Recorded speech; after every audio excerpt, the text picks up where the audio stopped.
नमस्कार मित्रों, Bollywood business and Vajpayee के इस खास शो में आपका बहुत-बहुत स्वागत है। अक्सर हम वाजपेयी जी के साथ चर्चा करते रहते हैं कि क्या इंडस्ट्रीज में काम चल रहा है, मार्केट में क्या काम चल रहा है, बिजनेस में क्या काम हो रहा है, सरकारें कैसे काम कर रही हैं, उनकी नीतियों का असर क्या होता है, जीएसटी में कमी हुई तो क्या फायदा हुआ, नहीं हुआ, मार्केट में नए प्रोडक्ट्स आ रहे हैं, उनकी बात करते हैं और हर बार स्टार्टअप की कहानी सुनाते हैं। दरअसल वाजपेयी जी के साथ मैंने दोस्ती इसलिए की कि किसी न किसी दिन मुझे भी समझ में आ जाएगा कि पैसा कैसे कमाना है। वो हर दिन कुछ न कुछ पैसा कमाने की ट्रिक बताते रहते हैं। मैं सोचता हूँ चलो मुझे नहीं समझ में आ रही, आपको समझ में आएगी, आप पैसा कमाएँगे तो भी हमारे लिए अच्छी बात है। पैसा कमाने पर बहुत चर्चा वो करते हैं, पैसे वालों के साथ रहते हैं, पैसे वाले बड़े उनके मित्र हैं, तो उनको भी आइडिया आते रहते हैं। अब चर्चा हुई कि पैसा कमाने के बहुत सारे तरीके हैं, उसमें एक तरीके पर हम चर्चा करते रहे स्टार्टअप्स को लेकर। स्टार्टअप्स को नए-नए तरीके वहाँ पर आ रहे हैं, नई-नई कंपनियाँ आ रही हैं, वो सब तो है, लेकिन जब स्टार्टअप थोड़ी-सी बड़ी हो जाती हैं, तो वो आईपीओ के साथ मार्केट में आ जाती है और आईपीओ एक मार्केट में पैसा कमाने का एक नया तरीका है। अभी कुछ बड़े आईपीओज़ आए, कुछ नए स्टार्टअप्स के, उनको लेकर मार्केट का क्या हाल है, क्या उसका फ़ायदा है, क्या जो रिटेल इन्वेस्टर है, उसको कोई फ़ायदा होने वाला है, उनका क्या हिसाब है, गणित है, जोड़, बाकी, गमा जो है, क्या है, जोड़-जमा क्या है? इस सब पर चर्चा करेंगे वाजपेयी जी के साथ और आप मुझे उम्मीद है कि उनका जो द एंड शो है, जिस पे बारीकी से समझ सकते हैं कि मार्केट कैसे समझा जा सकता है, इंडस्ट्री कैसे समझी जा सकती है, तो उसको आप देखते होंगे। नहीं देखा है तो ज़रूर देखिएगा द एंड शो और यहाँ पर मेरी तरफ से मोटी बुद्धि वाले लोगों के लिए नीरज जी हाज़िर हैं। नीरज जी आपका बहुत-बहुत स्वागत है। आपने हालाँकि बहुत कोशिश कर ली, निराश हो रहे होंगे कि भैया इसको पैसा कमाने के कितने ही तरीके सिखा दो, नहीं समझेगा।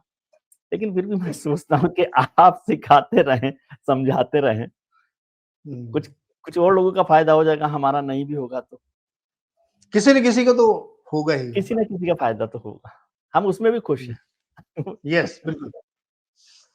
क्या करवा रही है ये बहुत सारे आईपीओ बड़ी-बड़ी आ गए हैं स्टार्टअप्स के मार्केट में। क्या है इसका हुँ। मायने?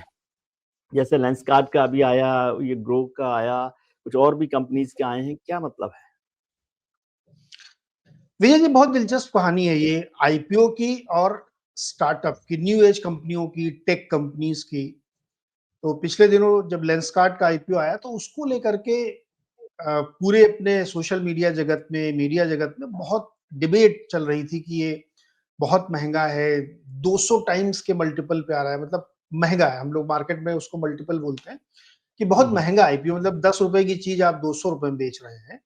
तो उसको लेकर के पूरा हाउस डिवाइडेड था। आधे आधे से ज़्यादा, मतलब हाउस क्या डिवाइडेड था, 70% लोग बुराई कर रहे थे, हुँ, 30% हुँ। लोग उसके समर्थन में थे। जो समर्थन में थे वो चुप थे। यानी मौन समर्थन था, खुल के बोल नहीं पा रहे थे हुँ, क्योंकि शायद शर्म या आलोचना झिझक रही होगी कैसे हाँ, जस्टिफाई करें।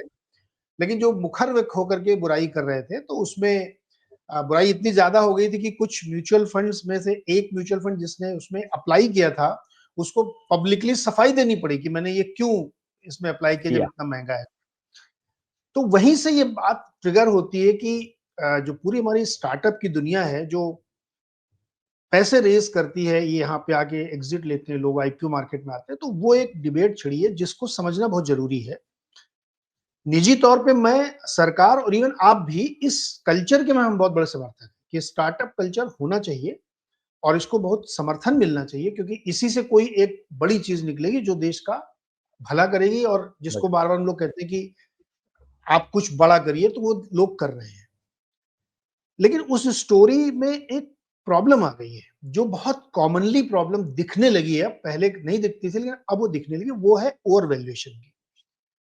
कि वो स्टार्टअप जब थोड़ा बड़ा हो जाता है, थोड़ा उसका नाम हो जाता है, बिज़नेस उसका दिखने लगता है, तो वो जब लिस्टिंग के लिए आता है, तो उसके वैल्यूएशंस इतने हाई कर दिए जाते हैं कि वहाँ पे फिर आपको कई बार ये लगता है कि यार, मतलब आप अपनी सफलता की 10, 20, 50 गुना कीमत मुझसे आज वसूलना चाहते हैं।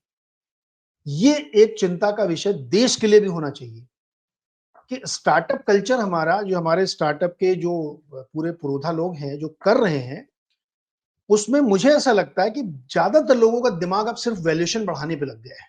रादर कि प्रोडक्ट डेवलप करने, बिज़नेस बढ़ाने और बिज़नेस को अच्छा बनाने की बजाय उनका पूरा फ़ोकस वैल्यूएशन पे है और वो शायद इसलिए है कि जिनसे वो पैसे लेके आए हैं, उनको एग्ज़िट चाहिए। विजय जी, ये बहुत ही दिलचस्प कहानी है। आप एकदम आसान समझिए इसको समझ कि मान एक तो लीजिए पहले मुझे आप थोड़ा सा ये ओवर वैल्यूएशन समझा दीजिए कि ओवर वैल्यूएशन होता क्या है?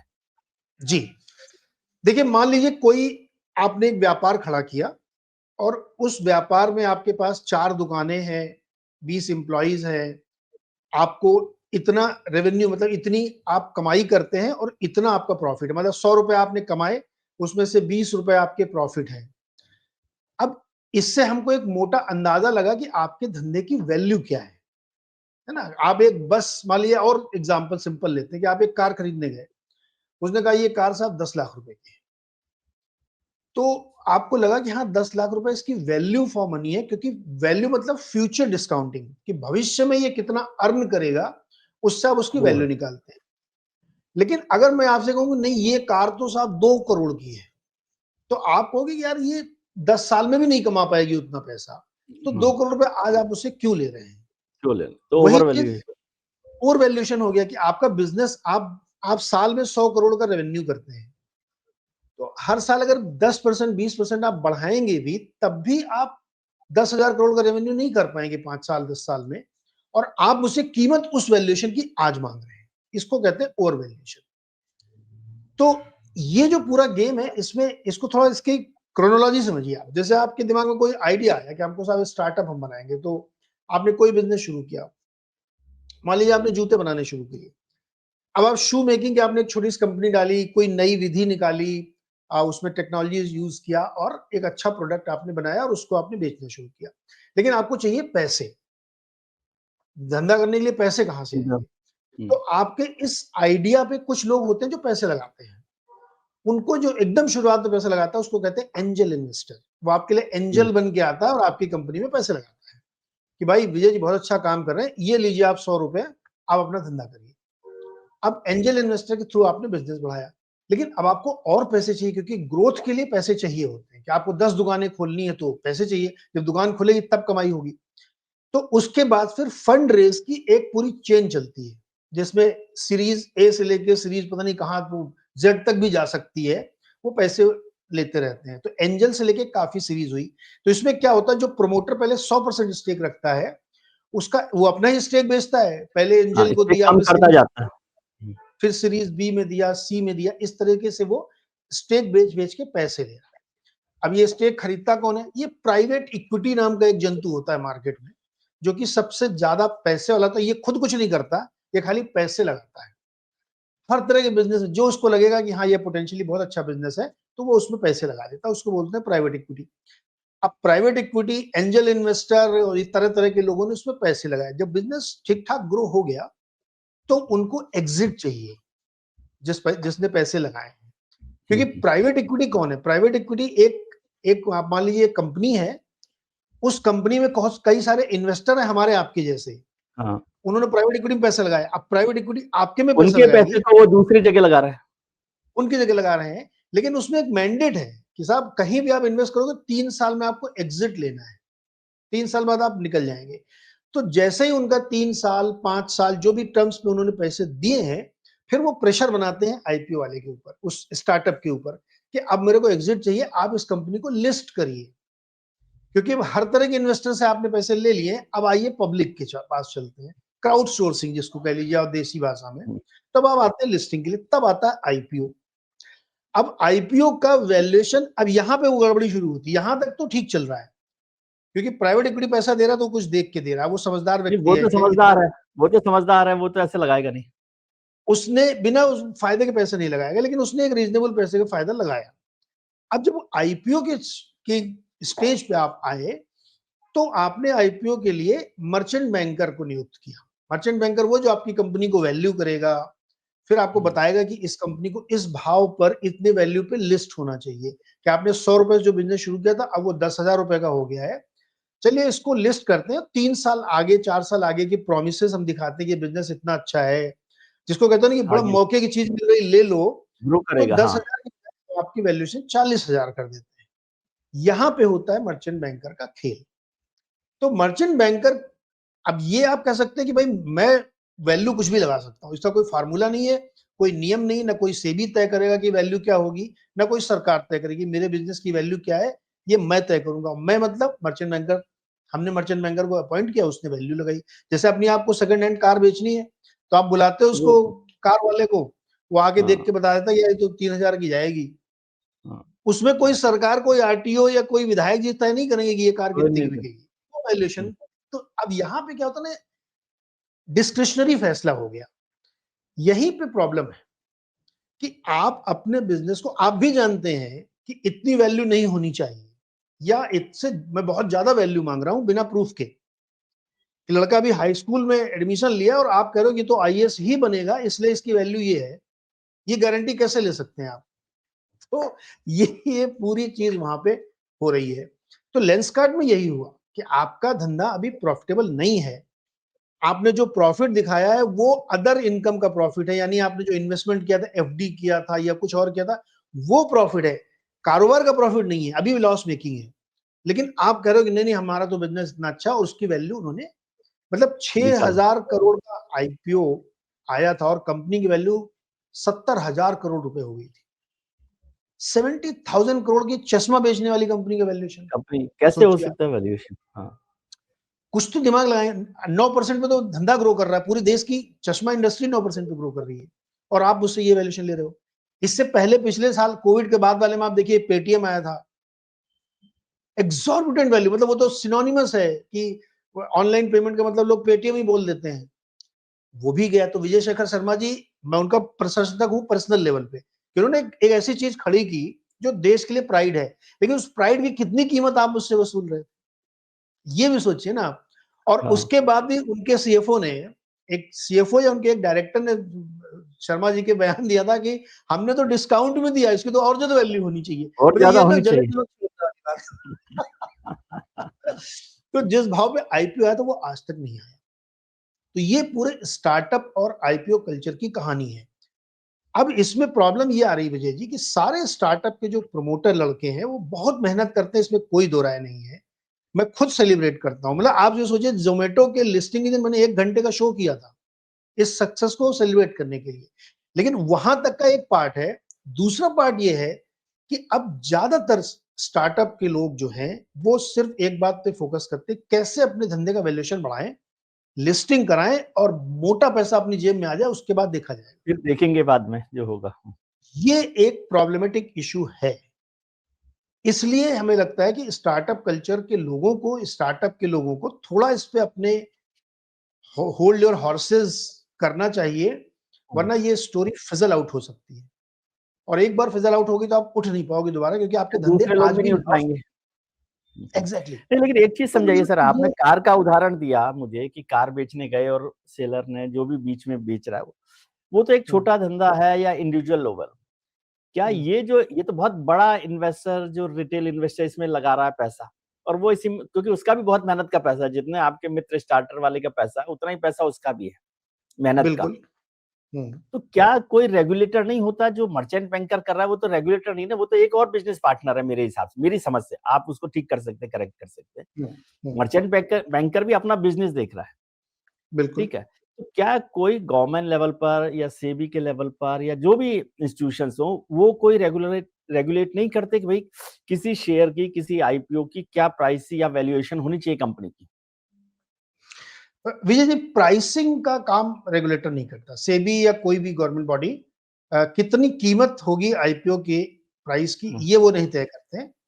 वो रेगुलेशन कैसे करते हैं, जैसे अब से पहले, काफी पहले ये था कि अगर कोई कंपनी लॉस मेकिंग है तो उसकी लिस्टिंग नहीं हो सकती, आपको प्रॉफिट, कंसिस्टेंटली प्रॉफिट मेकिंग होना चाहिए।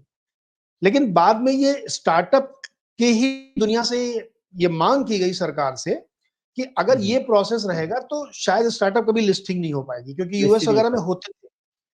तो इस सरकार के लेवल पे मेरे ख्याल में पीयूष गोयल जी ने शायद ये बात एक स्टार्टअप के कॉन्फ्रेंस में कही थी, बंगलुरु में स्टार्टअप की कैपिटल बोली जाती है उसको, कि नहीं इस बारे में हम सोचेंगे और कुछ होना चाहिए। तो इसी गवर्नमेंट में ये हुआ कि जो लॉस मेकिंग स्टार्टअप्स हैं वो भी लिस्ट हो सकती है, कंपनियां लिस्ट हो सकती हैं, लेकिन उसमें रिटेल को जो बेचा जाएगा उसका हिस्सा कम कर देते हैं। तो जो सामान्य आईपीओ आते हैं उसमें मान लीजिए 100 शेयर बेचे जाने हैं आईपीओ में, तो उसमें 35 शेयर रिटेल को मिलते हैं। लेकिन जो लॉस मेकिंग कंपनी उसमें 10 उसको 10 कम कर मिनट देती है कि ज्यादा तो लोगों ने, ज्यादा बड़े लोग। रिटेल इन्वेस्टर का नुकसान ना हो। नुकसान हो तो, लेकिन वो उतना ही करते हैं वो। तो इससे ज्यादा सेबी रेगुलेट नहीं कर सकती, प्राइसिंग नहीं कर सकती, लेकिन वो नंबर ऑफ शेयर्स कम कर दिया उसने। लेकिन प्रॉब्लम क्या है कि रिटेल का पैसा तब भी लग रहा है। आपने मान लीजिए ये कहा कि साहब आलू नहीं खाना चाहिए, इसमें बहुत कार्बोहाइड्रेट होता है और ये नुकसान करता है। ओके साहब, नहीं खाएंगे। और ये आलू तो हम बिल्कुल लेंगे नहीं, तुम बहुत महंगी बेच रहे हो, कार्बोहाइड्रेट भी है, खराब भी है, सड़ी भी है, बिल्कुल नहीं लेंगे। आपने नहीं लिया आलू, आपको लगता है कि आप बहुत जागरूक निवेशक हैं, हमने लिया ही नहीं। नहीं, हाँ। हमने लेंसकार्ट का आईपीओ नहीं लिया, हम बहुत जागरूक इन्वेस्टर हैं, ठीक है। लेकिन वही आलू एक समोसे वाला खरीद के ले गया, वही आलू, वही सड़ी हाँ, खराब कार्बोहाइड्रेट वाली, और उससे समोसे और बना दिए। उससे समोसा बनाया, और उस समोसे को आप बहुत प्रेम से खा गए, तो आपको घुमा के दे दिया गया। तो आपने नहीं खरीदा, लेकिन म्यूचुअल फंड ने खरीदा, तो म्यूचुअल फंड ने म्यूचुअल फंड में खरीद। मेरा पैसा लगा हुआ है। तो जब ये हुआ कि सारे म्यूचुअल फंड ने उसमें अप्लाई किया, तो उसमें एक म्यूचुअल फंड ने बाकायदा ट्विटर पे, एक्स पे आके ये सफाई दी। इतनी ज्यादा उसमें आलोचना हो रही थी कि उनको ये कहना पड़ा कि नहीं, हमने बहुत थोड़ा पैसा लगाया है और हम 4 पैरामीटर पे तय करते हैं, जिसमें से 3 मैच कर दे, एक नहीं कर रहा था, हमने थोड़ा रिस्क लिया। अब यहाँ पे लगता है कि जैसे कोई प्रेशर था आपके ऊपर, नहीं लेते ना। बहुत सारे लोगों ने नहीं भी लिया, तो नहीं भी लिया। जिन्होंने नहीं लिया उन्होंने तो न्याय बताने के लिए कि हम मिस कर गए कुछ, आपने सफाई दी। तो रिटेल इन्वेस्टर अगर 10% सेबी ने कर दिया, तब भी वो घुमा के फंसा, क्योंकि म्यूचुअल फंड ने लिया। यहीं पे वो सारी आलोचना, सारी क्रिटिसिज्म हो रही थी कि भाई वैल्यूएशन ठीक हो। जैसे उसके उसी के कंपैरिजन में देखिए, ग्रो का आईपीओ आया। ग्रो का आईपीओ का जो हम लोग तय कैसे करते हैं कि ये ओवर वैल्यूड है, उसी सेक्टर की जो लिस्टेड कंपनी है, आप उसको देख उनका लीजिए, क्या उसका धंधा। उनका शेयर होल्डिंग क्या है? एग्जैक्टली शेयर exactly, प्राइस तो क्या ग्रो आया, और उससे उसके बराबर के एंजल, मोतीलाल ओसवाल, बहुत सारी कंपनी लिस्टेड है। तो उसका वैल्यूएशन फेयर था, सस्ता नहीं था, महंगा भी नहीं था, जैसे मार्केट में चल रहा उसी टाइप का उनका चल रहा था। And grow is the number 1 company, वो सबसे बड़ी कंपनी है। तो उसको मार्केट ने इतना अच्छा रिस्पांस दिया कि वो 100 रुपए का आईपीओ आज 148-50 का है। 50% रिटर्न 4 दिन में बन रहा है, क्योंकि वो वैल्यूएशन ठीक था। एलजी का आया था, एलजी का वैल्यूएशन ठीक था, तो स्टॉक डबल हो गया था।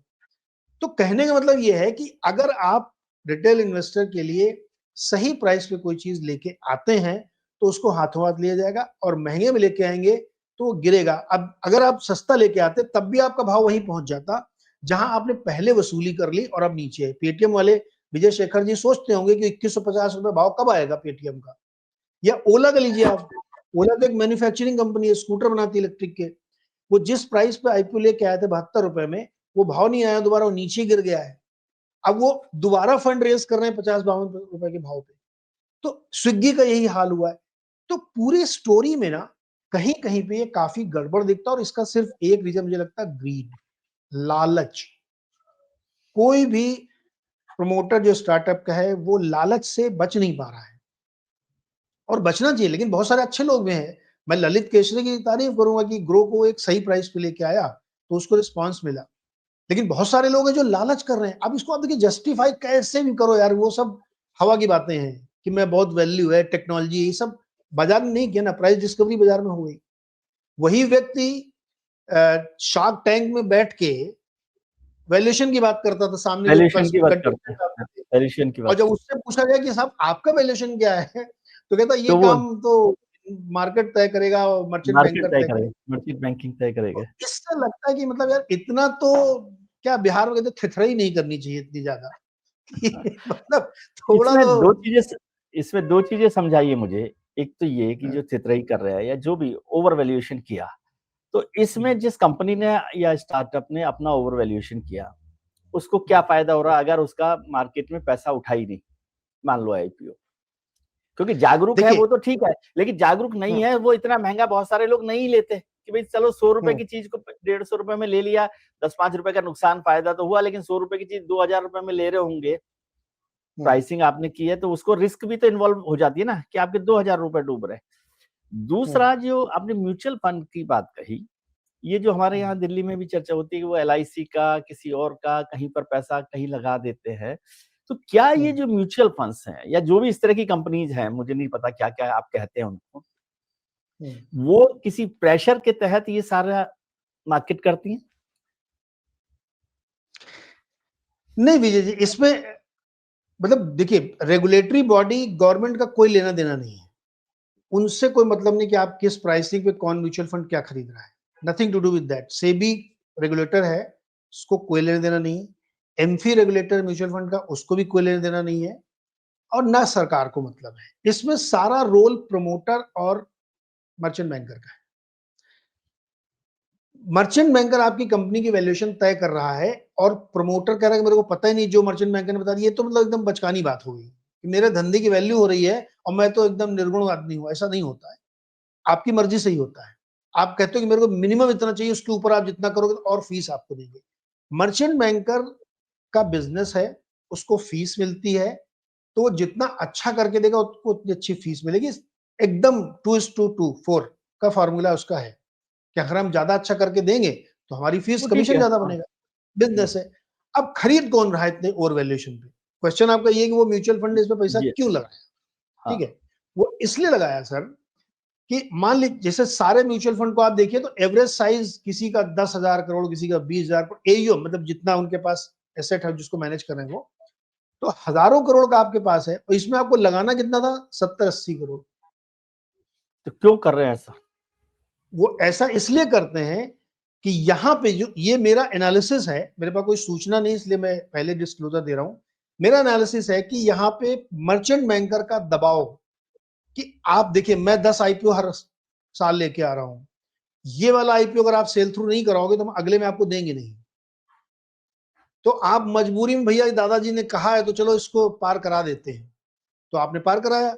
और चूंकि आपके पूरे साइज का वो बहुत छोटा सा साइज है, 70 करोड़, तो आपको लगता है कि चलो इससे बहुत नुकसान नहीं होगा हमारा, तो आपने दी। तो क्राउड फंडिंग में क्या होता है, अगर हम पूरे देश से 1-1 करोड़ रुपए सर आज हमको आप दिलवा दें, तो मेरे पास 150 करोड़ रुपए हो जाएंगे, कल से मैं सबसे अमीर आदमी, सबसे नहीं मतलब ठीक ठाक अमीर आदमी हो जाऊंगा, और कोई आदमी गरीब नहीं होगा मुझे अमीर बनाने में।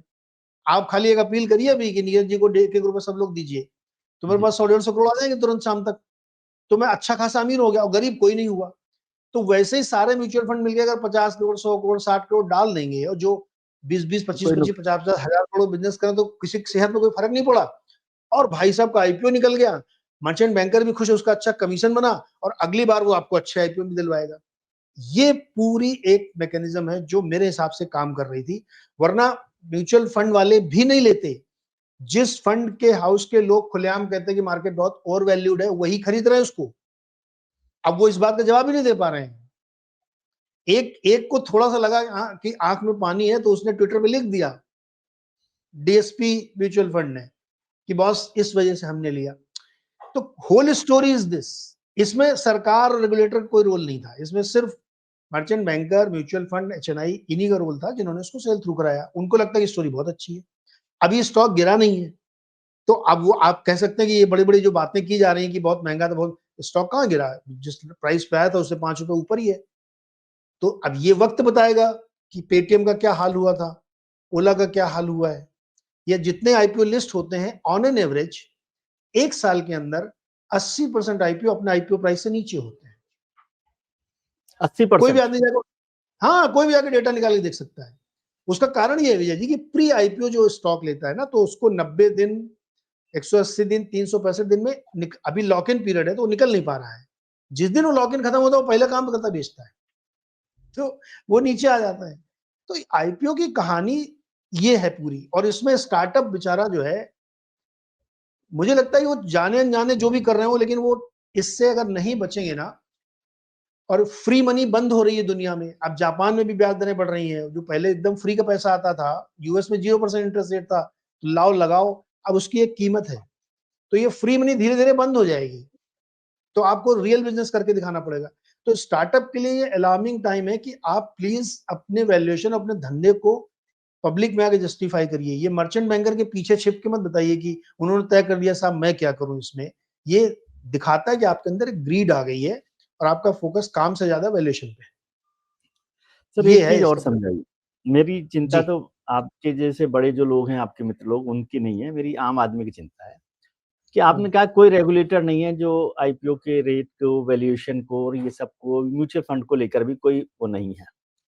जब आप टीवी पर विज्ञापन दिखाते हैं कि म्यूचुअल फंड है, सही है, हम्म। तो मेरे जैसे एक रियल मतलब जो छोटा इन्वेस्टर है, उसको लगता है कि ये सरकार की नजर में है और ये विज्ञापन सरकार दे रही है कि भाई म्यूचुअल फंड है तो सही है।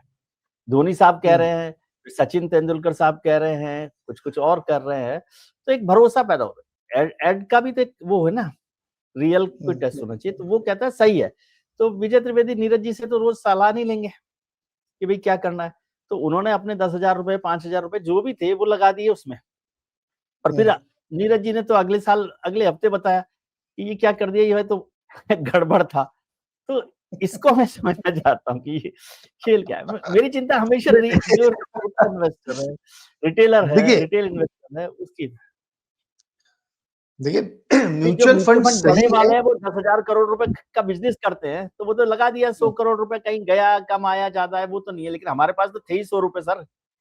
हाँ हाँ, नहीं नहीं बिल्कुल सही प्रश्न है आपका कि एक आम आदमी, एक आम निवेशक, इंक्लूडिंग अस, हम दोनों भी आम ही हैं, देख के लगता है कि सब कुछ ठीक है, लेकिन पीछे जाके आप देखो तो थोड़ा आपको ये दिखता है। उससे उसको नुकसान विजय जी इसलिए नहीं होता क्योंकि वो भी उसी कॉर्पस का पार्ट है। अगर मैं आपसे कहूं कि मेरा 20,000 करोड़ का एयूएम है और मैंने आपसे कहा कि अच्छा रिटर्न बनेगा, आपको पता है 12 के बजाय अगर 12.25 बना तो कोई बहुत नुकसान नहीं किया मैंने आपका। 12 बन सकता था, बट इतना लिवरेज आपको उसको इसलिए देना पड़ता है क्योंकि market is subject to risk, subject to risk और तो ठीक इसी है। लाइन का फायदा उठाता है वो। ये मैं कह रहा नहीं, हूं 12 कि के म्यूचुअल पौने फंड इसी 12, लाइन का फायदा। 10 रुपए का आईपीओ 12 रुपए की बजाय पौने 12 में उठाया तो ठीक है, लेकिन 10 रुपए में लगाए मैंने और उसके अगले दिन ही बताया नीरज जी ने कि ये तो 6 रुपए का भी नहीं था वैसा। नहीं, इसमें देखिए अभी जो ग्राउंड रूल्स है उसके तहत आप कुछ नहीं कर सकते। आप नया रूल बना दो तो अलग बात है, बट ऐसा कोई म्यूचुअल फंड नहीं कर रहा कि वो रूल के खिलाफ काम कर रहा है। विद इन रूल, तो ये उनको तो रूल तो आजादी है सब कि आप ही लोग निवेश बना रहे करें। हैं ना, रूल तो आप ही नहीं, सब लोग बना रहे हैं ना। हाँ तो रूल, अगर रूल, जैसे बहुत सारे लोगों ने इस बीच में लिखा ट्विटर पे, ये एक बहस छिड़ी कि सेबी को आईपीओ प्राइसिंग पे ध्यान देना चाहिए कि जी। आप किस तरह की प्राइसिंग कर रहे हो। तो इस पर सेबी का जो रूल है वो साफ कहता है, और सेबी ने शायद इस बारे में बोला भी कहीं पे कि ऐसा अपना कोई इरादा नहीं कि हम प्राइस, अब देखिए उसमें क्या होगा विजय जी, जब प्राइसिंग फिक्स होने लगेगी ना तो इससे बड़ी समस्या वहां खड़ी होगी। अगर रेगुलेटर ने आईपीओ प्राइसिंग तय कराना शुरू कर दिया तो आज जो समस्या ना, इसको 10x बना लीजिए आप, क्योंकि जहां पे सरकार तय करने लगती है कि मैं करूंगा, आप नहीं याद मतलब करिए वो एक सीमेंट एक मिलती थी। जनरल तो स्टैंडर्ड होना चाहिए ना किसी भी चीज हाँ, को जनरल लेकर स्टैंडर्ड जो एक। पब्लिक हाँ। प्रेशर बिल्ड हुआ है ना विजय जी, इससे आएगा। ऐसा नहीं कि सेबी देख नहीं रही है, गवर्नमेंट नहीं देख रही है, या पब्लिक प्रेशर इतना ज्यादा है कि मतलब, अब देखिए मैं वही बार बार कह रहा हूँ कि एक म्यूचुअल फंड आगे आंख का शर्म था कि उसने आगे सफाई देनी पड़ी। तो ऐसा नहीं कि प्रेशर काम नहीं करता है या उस प्रमोटर को पता नहीं, उस प्रमोटर ने अपने स्टॉक को बचाने के लिए लिस्टिंग के दिन एक भावनात्मक चिट्ठी लिखी, थ्रेड पूरा लिख डाला ट्विटर पे, क्योंकि उसके भी दिल की धड़कन बड़ी हुई थी कहीं स्टॉक घुस न जाए। तो डर तो सबको लगता है, और इस वाले इवेंट से सबको फिर लगा डर कि यार थोड़ा सबको ओवर लगा हो था। गया था, तो नेक्स्ट टाइम वो अलर्ट होंगे। बट मेरा भी ये मानना है आपकी तरह कि इसको कहीं ना कहीं थोड़ा सा सरकार को सेंसिटाइज करना चाहिए सेबी के थ्रू, कि बॉस वैल्यूएशन का एक लिमिट तो होनी चाहिए। ऐसा नहीं कि यार कुछ भी आप बेच रहे हो, क्योंकि एंड हाँ में वही कह रहा लूजर हूँ कि एक बेचारा। नजर तो हो कि कभी एक देखा नजर जाए। होनी चाहिए कि भाई अगर आप लॉस मेकिंग कंपनी लेके आ रहे हो तो आप अपने सेल्स का इतने टाइम्स ले लो, 5 टाइम ले लो, 10 टाइम ले लो, 20 टाइम, कुछ तो एक रूल बनाओ ना आप। कोई रूल तो होगा ना, मैक्सिमम ये होना चाहिए इसका वैल्यूएशन जो है। हाँ, कोई मतलब कि आप इतना ले सकते हो, उतना ले सकते हो। तो उसमें क्या था कि थोड़ा मैं भी उसके फेवर में, हालांकि मैं नहीं हूं कि सरकार वैल्यूएशन के रूल तय करे, ये तय होना चाहिए मार्केट से। ऐसे आईपीओस को मैं कह मार्केट रहा हूँ पनिश करे। स्टैंडर्डाइजेशन कोई ऐसा हो, मैं सरकार का मतलब ये नहीं कह रहा कि पीयूष गोयल जी या कोई वित्त मंत्री जी तय अरे करें, लेकिन एक हाँ, स्टैंडर्डाइजेशन हो, जो कहते हो आप कि भाई कोई एक सिस्टम बन जाए कि इससे ज्यादा इससे कम, एक रिस्क की अभी एक वो होती है ना, लिमिट होती है ना। आपने इसका एक लिख दिया उदाहरण और वो 1 मिनट का जो भाषण था वो 20-15 सेकंड में पढ़ देते हो आप एड पर हम्म, हाँ कि तो रिस्क। उसको ठीक किया। लेकिन ये बिल्कुल उसने सही क्वेश्चन किया। इसको देखिए मैं आपको एक समझाता हूँ कैसे ठीक किया उन्होंने।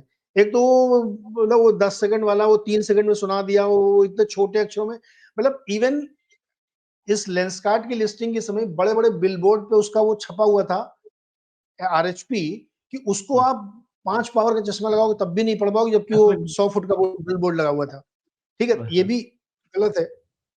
ऐसा ही हुआ था जो आप म्यूचुअल फंड खरीदते, अगर आपने खरीदा होगा, जो लोग सुन रहे हैं, तो एक होता डायरेक्ट प्लान, एक होता रेगुलर प्लान। रेगुलर प्लान में आपका एडवाइजर उसमें जुड़ा हुआ है जो आपसे कमीशन लेता है, जिसको एंट्री लोड या एक्सपेंस रेशियो या जो भी आप नाम देते हैं, उसके तहत उसका एक पार्ट ऑफ कमीशन उस व्यक्ति के पास जाता है जो बीच का एजेंट है, जैसे LIC एजेंट भी पैसा लेता है। लेकिन एक दूसरी स्कीम से भी लेके आया जिसको कहते हैं डायरेक्ट स्कीम, यानी फंड हाउस और आपके बीच से वो एजेंट हट गया, एजेंट हटा दिया। डायरेक्ट आप पैसा लगाएंगे तो आपका एक्सपेंस रेशियो कम हो जाएगा। और विजय जी 10 साल में उसका बहुत फर्क पड़ता है, बहुत ज्यादा। मतलब आप बहुत सोचिए ज्यादा। 2-3 साल पता नहीं चलता, लेकिन जब 10 इयर्स का रिटर्न आप कैलकुलेट करते हैं तो डायरेक्ट स्कीम का रिटर्न और रेगुलर के स्कीम में काफी फर्क होता है। तो सेबी को ये बात समझ में आई कि भाई बार बार आप क्यों ले रहे हो, तो उन्होंने एक डायरेक्ट स्कीम का ऑप्शन दे दिया, तो काफी लोग डायरेक्ट भी लेते हैं। अभी एक और कुछ दिन पहले, जिसपे मैंने एक शो भी बनाया था, एक सेबी ने गाइड, मतलब एक क्या कहें उसको, डिस्कशन पेपर जारी किया है कि ये एक्सपेंस रेशियो और कम करेंगे, वो जो अभी लिया जा रहा है तो और कम होगा। और म्यूचुअल फंड एक बदमाशी कर सकते थे कि वो ब्रोकिंग के नाम पे आपसे रिसर्च का पैसा भी ले लेते, तो उसको भी उन्होंने कहा कि इसको भी खत्म करिए, ब्रोकिंग नहीं देंगे इतनी आप। तो सेबी इनडायरेक्टली थोड़ा सा म्यूचुअल फंड को टाइट तो कर रहा है, ये तो बात सही है, और वो इंस्टीट्यूशनल तरीके से कर रहा है। चलो हम एक्सपेंस रेशियो नहीं लेने देंगे अब आपको, अब आप क्या करोगे, डायरेक्ट स्कीम में आ जाओ। तो कुछ कुछ चीजें वो कर रहे हैं, नो डाउट, इसमें उनकी तारीफ भी होनी चाहिए। लेकिन मेरी चिंता ज्यादा है कि उस प्रमोटर को, उस मर्चेंट बैंक, देखो मर्चेंट बैंकर का धंधा करने है वो तो नहीं सुनेगा, तो प्रमोटर को मर्चेंट सोचना बैंकर का तो चाहिए। एक्चुअली इसमें एक बात आप मेरे को क्लियर कर दिए कि मर्चेंट बैंकर का तो कोई नुकसान है ही नहीं उसमें। नहीं नहीं, कोई नुकसान नहीं, फायदा ही फायदा। फायदा ही मतलब होगा तो फायदा होगा, नुकसान नहीं होगा।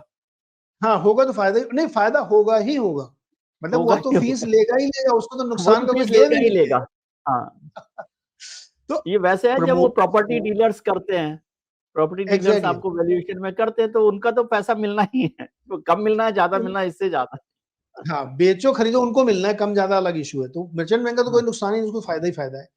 प्रमोटर को अपनी गुडविल, ब्रांड इक्विटी, इमेज, ये सब चीजें ध्यान में रखनी चाहिए। और थोड़ा संयम रखो भाई, अगर इतना अच्छा बिजनेस है तो सारे पूरी देश आपको सेलिब्रेट करने के लिए बैठी हुई है, और कर ही रहे हैं लोग। हम लोग कितनी बातें करते हैं, हर हफ्ते कहानी सुनाते हैं, बट उस कहानी का आप बेजा फायदा मत उठाइए, मत सिर्फ इतनी रिक्वेस्ट है। वरना मतलब कर्म सामने आते हैं सबके, जैसा कर्म जी। करोगे फिर सामने आएंगे आपके। कई बार होता है ना, भगवान का वो लीव पर रहते हैं, तो वो उस समय छूट जाता है वो कर्म। फिर वो ब्याज के साथ वसूली होती है सर। लेकिन मैं एक चीज और समझना भगवान चाहता भक्ति हूँ, में। आपने एक, जी, एक बात आपने कही बारी कि भी सरकार ने कहा कि जो लॉस मेकिंग है स्टार्टअप, उसको उन्होंने एक नया कर दिया कि नहीं, इनको भी देंगे, ये सब करेंगे। और कुछ कंपनियां जो लॉस मेकिंग होके नहीं कर सकती, मान लीजिए रेगुलेशन में सरकार ने कहा, लेकिन आपने उसमें एक और बारीक बात कह दी कि जैसे इन्हीं का नाम ले ले या नाम ना भी लेते, तो जो कंपनियां बिजनेस में तो लॉस कर रही हैं और अपने एफडीज, अपनी प्रॉपर्टी, अपने असेट सब मिलाकर अपना प्रॉफिट दिखा रही हैं मार्केट में आने में, राइट, तो राइट, ये रेगुलेशन तो कम से कम होना चाहिए ना। बिल्कुल होना चाहिए, बिल्कुल। मैंने वही कहा ना कि अगर इस पे क्योंकि विचार हमें तो हो कि भरोसा आप, कागज पर हो रहा है ना कि भाई आपने कहा नहीं प्रॉफिट मेकिंग हो गया, ये हमारा प्रॉफिट दिख रहा है। प्रॉफिट कंपनियां कैसे दिखाती हैं, कब लॉस दिखाती हैं, कब प्रॉफिट दिखाती हैं, ये वैसा का वैसा है कि वो इनकम एग्रीड। टैक्स वाले आए तो कहें कि हमारा तो खाना ही नहीं चलता है, और लड़की वाले आए तो बताए कि हमारे 10 धंधे चल रहे हैं। हाँ, जैसे अभी बहुत सारी जो लिस्टिंग वाली कंपनी आ रही हैं, वो जिस साल उनको लिस्टिंग के लिए आना होता है उसी साल वो प्रॉफिट मेकिंग होती है, उससे पहले वो लॉस ही कर रही होती है। हाँ, तो ये भी एकदम, मतलब किसी अंधे को भी दिख रहा होगा कि यार आप कर क्या रहे हो ये। तो यहाँ पे रूल्स ला सकते हैं कि अगर आपका ऑपरेटिंग प्रॉफिट है, मतलब जो कारोबार कर रहे हैं उससे जी, मुनाफा अगर आपको हो रहा है, तो ये तो तो रेगुलेशन आप में आना करिए। चाहिए, पार्ट ऑफ रेगुलेशन होना हाँ, चाहिए। आप एफडी का, इन्वेस्टमेंट का, अदर इनकम का, जमीन बेचने का, ये प्रॉफिट नहीं माना जाएगा। रियल जी, बिजनेस का प्रॉफिट माना जाना चाहिए। इस दिशा में नो डाउट किया जा सकता है, और मुझे तो लगता है सोच भी रहे होंगे, क्योंकि सोच रहे हैं। अति हो रही है, तो उसको सोचना चाहिए। क्योंकि स्टार्टअप को पैसे चाहिए, ये भी बिल्कुल सही बात है, मार्केट में उनका स्वागत है। लेकिन आप आइए तो रीजनेबल तरीके से आइए, अगर आपका धंधा अच्छा है तो बाद में 4 गुना, 8 गुना, 10 गुना नहीं, हो कोई जाएगा ना लिस्टिंग। हम लोग स्टार्टअप के खिलाफ कुछ काम नहीं कर रहे, हम लोग तो दोनों चीजों का, दोनों का फायदा हो कि आपके फायदे में किसी और का नुकसान ना हो और स्टार्टअप चलें। हम तो स्टार्टअप पर इतना सारा कैंपेन कर ही रहे हैं कि काम होता रहे कुछ ना कुछ। चलिए, ये तो राइट। समझ में आई बात। अब आज की कहानी कर लेते हैं। सारी राम कथा के अच्छा बाद विजय आपकी जी, राम। एक मिनट, जी मजे की बात ये है कि हमने आपको लेंसकार्ट की भी स्टोरी सुनाई है इसी इशू में। जी हाँ, हमने शुरू में तो लेंसकार्ट पे किया ही है हाँ, ना हमने। उस स्टोरी तक मैं लेंसकार्ट का फैन हूँ। हम्म, लेकिन उस स्टोरी के बाद जब वो मार्केट में आए, तो मुझे लगा कि नहीं, अब इनको थोड़ा आराम करना चाहिए। चलो चलो, नहीं तो यही कह रहे हैं कि हम कोई स्टार्टअप के खिलाफ चला रहे हो ऐसा नहीं है, लेकिन दोनों चीजों का राइट। एक बैलेंस रहे। तो आज क्या नया स्टार्टअप सुनाएंगे, करेंगे हम लोग। हाँ, अब स्टार्टअप की इतनी आलोचना के बाद आज की स्टार्टअप कहानी भी एक है, क्योंकि स्टार्टअप मेरे दिल के बहुत करीब है, मैं उसको बहुत ट्रैक करता हूँ। हम सब ने विजय जी देखा होगा कि एक एक जूता आता है जिसका नाम है नीमन्स, NEEMANS। एमएन। नीमन्स शूज है और बड़ी तेजी से पॉपुलर हुए, लोगों ने उसको लिया। तो वो तरनजीत छाबड़ा नाम के एक व्यक्ति हैं, उनको एक बार स्पेन जाना था। तो अब हर आदमी के पास, आपके पास भी होंगे कि एक फॉर्मल शूज है, एक स्नीकर है, एक स्पोर्ट्स वाला है, एक कैजुअल है, एक कुर्ता पजामा है तो उसके लिए एक लोफर है। इस तरह के तरह तरह के जूते आदमी रखता है। तो उनको हमारे तो स्पेन वैसे जाने में भी हमेशा अलग अलग फ्लाइट तरीके के जूते, हमारे तो वैसे भी अलग अलग तरीके के जूते पड़ते रहते हैं, बहुत तरीके के। तो तरन जी की शायद फ्लाइट छूट गई थी, क्योंकि वो इतने सारे जूते वूते कहाँ रखे, कैसे रखे, उसमें कुछ गड़बड़ हुआ था। तो उन्होंने एक दिमाग लगाया कि क्या ऐसा कोई शू हो सकता है कि जो हर ओकेजन पे फिट हो जाए। इस सोच के साथ उन्होंने इसके बारे में सोचना शुरू किया कि जूते कैसे बनने चाहिए, क्या बनने चाहिए, सस्ता भी होना चाहिए, अच्छा भी होना चाहिए, क्या ऐसा शू हो सकता है जो हर ओकेजन पे यूज किया जा सकता है, हर ड्रेस के साथ चल जाए। जब वो बनाने के कगारे पहुंचे तो बनाया कैसे जाए सस्ता अच्छा बने, तो उन्होंने ये बनाया कि वूल, जो शिप वूल होती है उसको, शीप की वूल को प्लस वेस्ट प्लास्टिक जो है उससे हम बनाएंगे तो उसकी कॉस्ट काफी कम हो जाएगी। कम और हो। एग्जैक्टली वैसा ही हुआ। तो सस्ता जूता बन गया, तरह तरह की उन्होंने डिजाइनें बनाई, सब बन गया। लेकिन जूता का मार्केट बहुत बड़ा है भारत में, ब्रांडेड अनब्रांडेड, देसी विदेशी मिला के सब तरफ। भरा पड़ा है, तो आपके लिए जगह ही नहीं है। तो जी अपनी स्टोरी का एक कॉमन कैरेक्टर के हर आदमी कुछ थोड़ा अलग सोचता है। तो चरण ने ये सोचा कि अब इसको कैसे पब्लिक के बीच में पॉपुलर बनाया जाए। तो उसके 3 स्टेजेस होते हैं। एक, जब आप जूता खरीदते हो ना, तो वो पहला स्टेज होता है जो आपको, आपका डोपामाइन बढ़ता है। यस। दूसरा, जब आप लेके आते हो घर में, तो आप महसूस करिएगा, उसको 2-3 बार खोल के देखते हैं, यार ये मस्त जूता लेके आया मैं आज, हाँ, है ना? सबके अंदर होता है कि यार मैं बहुत अच्छे शूज लेके आया। तीसरा होता है जब वो पहनता है। हम्म, और पहन के देखता है कि 3, क्या। क्या कैसा लग रहा है ये, चूंकि हाँ, दुकान में तो आपने 5 मिनट में पहना, या ऑनलाइन आया तो जी, आपने, तो ये जो 3 तरीके के एक्सपीरियंसेस आदमी करता है शू में, उसको उन्होंने ट्रैक कर लिया कि यार ये क्रैक करना अपने को, इसी पे पूरा गेम है। तो उन्होंने जैसे ही आप उनसे शू मंगाते थे ऑनलाइन, उन्होंने ऑनलाइन शुरू किया, तो वो आपसे फीडबैक लेते थे, मैसेज डाल के, आपके उस पर डाल के, अकाउंट पे, आप बताओ कैसा लगा, कैसा लगा, कैसा लगा। तो आपका कनेक्ट उनके साथ बना और उनको बहुत फीडबैक मिले। उस फीडबैक के आधार पर उन्होंने इम्प्रोवाइज किया, और इम्प्रूव किया। इम्प्रूव किया। तो उनका क्या होता कि कनेक्ट बन गया ऑडियंस के साथ, and pricing was really good, बहुत अच्छी है। मैं पर्सनल उसका एक यूजर हूं, मैंने उनका एक स्पोर्ट्स शूज यूज भी किया है, बहुत अच्छा जूता है और बहुत कम कीमत पे मिलता है। तो वो उनका क्लिक कर गया और उसके बाद ऑनलाइन ऑनलाइन ही चल गया। फिर वो तरह तरह की डिजाइन, ऐसे शूज, वैसे शूज, स्पोर्ट्स भी है, ये भी वो। अब हालांकि वो भी उसी तरीके की वैरायटी के शूज बनाने लगे हैं, लेकिन उनके कई शूज ऐसे हैं जो आप हर ओकेजन में यूज कर सकते हैं। ऑल पर्पज है, ऑल पर्पज है। ऑल पर्पस शूज भी हैं। तो अब उनका धंधा चल पड़ा, 200 करोड़ से ज्यादा का रेवेन्यू करने लगे, और ज्यादा ही बढ़ रहा होगा लगातार। और अब वो धीरे धीरे कोशिश कर रहे हैं कि इसको और पैन इंडिया एक्सपेंड करें। तो अभी इसमें एक चैलेंज है जो ये स्टोरी से अलग में, मुझे लगता है शायद वो सुनेंगे तो उनको पता लगे। एक चैलेंज ये शू मार्केट में ये है कि जो इंटरनेशनल ब्रांड है ना, जिसमें स्केचर्स है या एडिडास है, नाइकी है, इन लोगों ने भी ये मार्केट को समझ लिया है। तो इन्होंने अपनी एक इकोनॉमी रेंज लॉन्च कर दी है जो काफी कम कीमत पे अवेलेबल है। तो ये जो जी, डोमेस्टिक प्लेयर है ना, इनके लिए एक चैलेंज है, उनके लिए भी इसीलिए एक बहुत सारे चैलेंज हो गया। शू कंपनी स्ट्रगल कर रही हैं। तो नीमन जैसे प्लेयर्स प्राइस और क्वालिटी के दम पे ही आगे बढ़ सकते हैं, जो कि अभी तक के हिसाब से तो ये बढ़ रहे हैं। तो इन्होंने मॉडल क्रैक कर लिया है और फैशन डिजाइन और ये सब चीजें लगा के। तो ये एक सक्सेस स्टोरी मुझे इसलिए लगती है क्योंकि इतने भीड़ भरे बाजार में अपनी जगह बना लेना बहुत आसान नहीं होता ये। आसान नहीं है। बहुत चैलेंज है इस पूरे मार्केट को लेकर भी बहुत। इसमें।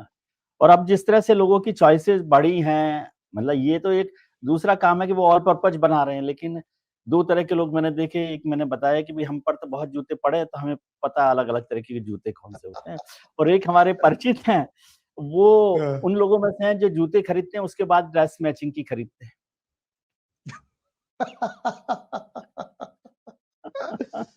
जी, जी, जी, जी। ऐसे लोग हैं। चलिए, बहुत अच्छा लगा। और ये खास तौर से ये मतलब पूरी जो चर्चा है मुझे तो बहुत महत्वपूर्ण लगी है कि हमारे जो रिटेल इन्वेस्टर बिल्कुल। है और आईपीओज है और जो स्टार्टअप्स है, उनके लिए भी समझने की जरूरत है। कोई ये स्टार्टअप के खिलाफ का प्रोग्राम हो ऐसा नहीं है, लेकिन उनको भी कैसे करना है, अपने आईपीओ को लिस्टिंग करना है, इस सब पर भी ध्यान देने की जरूरत है। और सरकार भी अगर कई बार मुझे लगता है विजय जी कि जो इन्वेस्टर हैं उनके प्राइवेट इक्विटी एंजल उनका प्रेशर और हाँ, इम्पेशंस इसकी वजह दोनों से ये चीजें। भी हो रहा है। और कभी-कभी तो ये आपके जो मित्र लोग, सरकार भी जागती होगी, तो अगर वो जाग रही हो तो वो भी देखे थोड़ा-सा इस पर कि कैसे करना गोयल है। जी जगे हुए ठीक है। चलिए सर, बहुत-बहुत हैं। जी। धन्यवाद। और फिर से मैं मित्रों को कहना चाहता हूँ कि इसको बहुत बारीकी से समझना चाहते हैं तो नीरज जी का द एंड शो ज़रूर देखें और उसमें समझिए कि कैसे करना है। और उसमें पैसा जैसे है ना मल्टीपल में होता है, जैसे नीरज जी करते हैं। यहाँ तो केवल समझने के लिए कि पैसा बचे कैसे आपका, नुकसान ना हो। इस प्रोग्राम में केवल नुकसान बचाने से हम कोशिश कर कि आपकी मेहनत का पैसा ना हो, और पैसा ग्रो कैसे कर सकते हैं मल्टीपल्स में, वो द एंड शो में देखें। ठीक है सर? बहुत-बहुत जी। शुक्रिया आपका। हम उम्मीद करते हैं जी। कि आपका आने वाला कल आज से बेहतर हो। आप अपने मित्रों, परिजनों, रिश्तेदारों के साथ खुश रहिए, मस्त रहिए, व्यस्त रहिए, स्वस्थ रहिए और नीरज जी की तरह से जागरूक रहिए। शुक्रिया, आभार, प्रणाम। Thank you sir, thank you so much.